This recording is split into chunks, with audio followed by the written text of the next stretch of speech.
Joining me now, NBC's Melanie Zanona on Capitol Hill. Also, former Montana Democratic Senator Jon Tester. Brendan Buck was an aide to former Republican House Speakers John Boehner and Paul Ryan. Both John and Brendan are MSNBC political analysts. Welcome all. I hope you had a good holiday weekend. Brendan, you've lived this. Countdown to government funding deadline in a divided Congress. But then other things I didn't even mention. Look, the CDC firings, the vaccine fight. Oh, and Trump wants a crime bill. What is the potential chaos quotient here? Well, it depends on how quickly they want to actually get some of this done. We often run into this deadline at the end of September. That's the end of the so-called fiscal year, and that's when government funding expires. But we almost never resolve it then. There's most likely going to be another sort of short-term kick the can down the road, a few more weeks measure to give themselves more time. You know, if the deadline doesn't work, create a new deadline. But the problem, I think, for Mike Johnson, as you said, is how many things are swarming around him at the moment. The Epstein stuff, clearly he had hoped that over the break this would die down. The problem, I guess a number of problems, but one of them is within his own conference. His oversight chairman, James Comer, has sort of run wild on this issue over the last 6 weeks. He's subpoenaing people, he's holding depositions, all kinds of stuff. That's not how you let an issue go away. That's somebody who's on his own team. That's part of his sort of leadership structure. So I know he's going to have a lot of flack coming back. They'll probably avoid a shutdown in the near term, but his problems are still pretty significant. Melanie, I got this visual of James Comer running wild. So where do lawmakers even start? Well, they start where they have to start, right? So they got to deal with the must-pass funding items, and top of that list is government funding. As Brendan mentioned, that fiscal deadline is at the end of this current month. The spending patch was a holdover from earlier this year, but they have not made any progress on advancing a full-year spending bill. So what that means is they're going to have to pass yet another temporary spending patch. And the big questions right now are, A, do Republicans try to attach other items to that must-pass piece of legislation, like a crime bill, for example, or an extension, as Trump has asked for, of his takeover of the Metropolitan Police Department here in D.C.?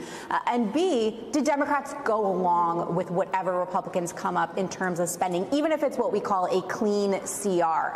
I think we are getting signs that Democrats are itching for a fight. It's a very different dynamic than what we saw earlier this spring when Senate Democrats, at least, decided to cave and put up the necessary votes that were required to avoid a government shutdown. But aside from government funding, there's a whole host of things they're trying to tackle. Just listen to Congresswoman Kat Cammack talking about this on Fox Business. People want to see more of Trump's agenda enacted. So we not only have 12 appropriations to get through, we have the National Defense Authorization Act. We have some real cleaning up to do here in Washington to build on President Trump's work. And quite frankly, there's no shortage of things to do. So we are full steam ahead, and we are really excited to get underway.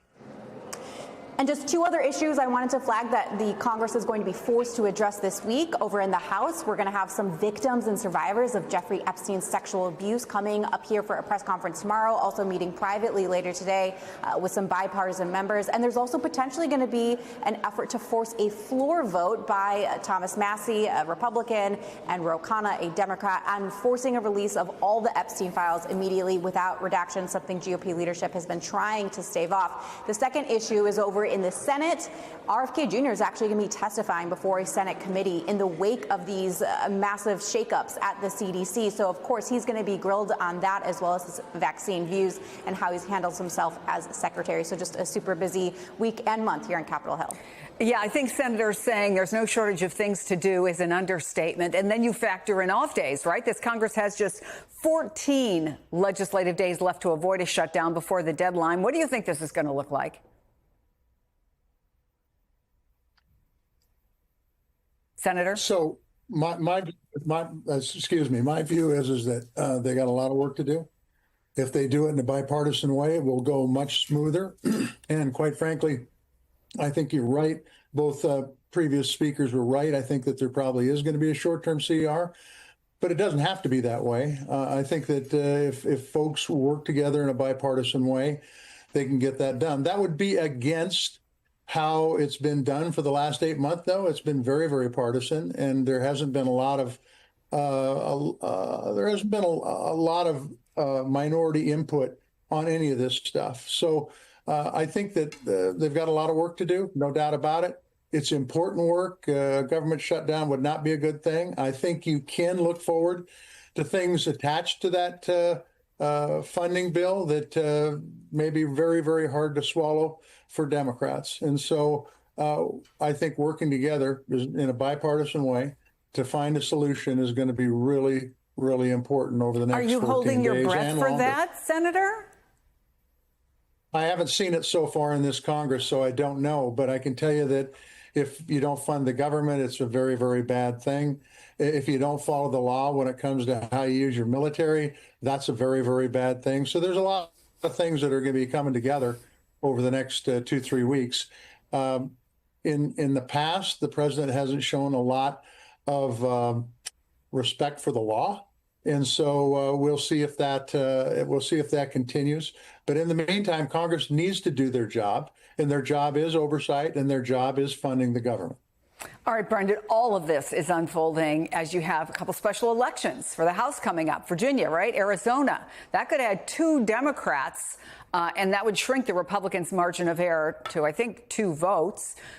That has to be factored in, right?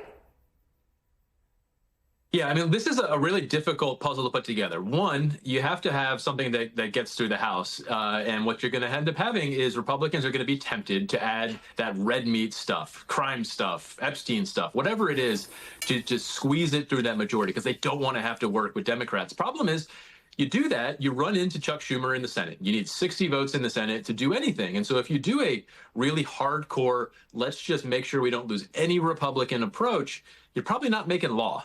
At the same time, if you want to go down that bipartisan route that the senator's talking about, and they probably need to at the end of the day, Chuck Schumer has to get something after how badly he got beat up last time. Mike Johnson's going to have a whale of a problem on his hands if he has to go to his conference and say, we got to do a bunch of Democratic priorities to get this through. So these things don't really work out together. We were only able to really fund the government last time because Chuck Schumer folded. I mean, Republicans put up the votes in a way that we don't usually see them do, had a lot of discipline, showed the fight. They may want to run that play again, but I don't think Chuck Schumer can just fold again. So it seems like simple, like let's just pass a short-term CR, but it could get complicated really fast because their own sort of personal politics within the conference, Mike Johnson needing to keep conservatives happy, wanting to throw conservative stuff on there, and that just has no real path to becoming law unless Chuck Schumer folds again, and I just don't see him doing that. Yeah, and add to that the unpredictability of the president, which we've seen in the past, and how that can gum up the works. So, Senator, I noted a number of Republicans got an earful back home, and then we see this poll from the Wall Street Journal. Wow, stark amount of pessimism, particularly around the economy. Do you think that impacts at all the way Republicans are looking at things, or Democrats for that matter? So first of all, I give big kudos to the folks who went out and did town hall meetings. I think that is really important to hear from your constituents. And so the ones who did that, the few that did that, I give big kudos to them. But look, the economy is not doing well. Inflation is hammering the hell out of families across the country. And people are seeing this and they're feeling it. And their elected representatives are starting to feel and hear it too. Whether they're going to act, I'm talking about the people in Congress, in a way that the Constitution says they should act and be a check and a balance on the administration and come up with their ideas on how the government should be funding and not just cave to the administration all the time. I don't know. I hope that the people's input has a positive impact so that Congress starts doing their job. I've been very disappointed, as many people have, that Congress simply has been AWOL for the last 8 months. They've done everything the administration has wanted. And I think the people out there are getting pretty frustrated, especially when it comes to the economic conditions in the country right now. And meantime, Brendan, the president once again today posting about crime. We heard from Speaker Johnson a couple of days ago that Republicans are focusing on putting together a crime bill. And here's why he says that needs to get done. The first thing to remember is that we cannot allow crime to devastate, ruin our great cities in America. And Democrat-run cities typically have that problem because they have not been tough on crime. President Trump is one who believes in that, and we do as well. And we've got to take every measure to make sure we're keeping American cities safe. It's common sense.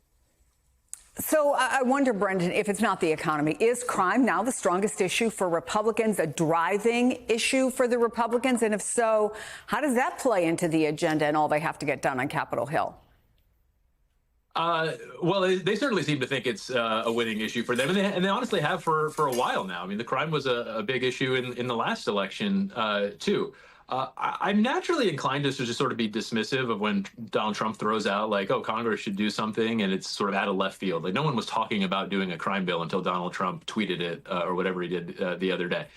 However, we've seen at this point that Congress doesn't really just ignore what he says. Let's talk about no taxes on tips, no taxes on overtime. Those were sort of goofy ideas that nobody on Capitol Hill thought was actually a good idea, but they went along with it. So it would not surprise me if they actually do start pursuing some kind of crime bill. Do they have any idea what that is at this point? Probably not. No one was working on this. But it's clearly they think they have an issue that works for them, so they're going to press their advantage on it as long as they can. At some point, I don't know how much, you may have some diminishing returns. I think Donald Trump probably just likes us talking about this instead of the economy. How much the actual impact is, it probably is secondary to him. So, yeah, if you look at this through the political lens, I think Republicans feel like they have the wind at their backs on this one.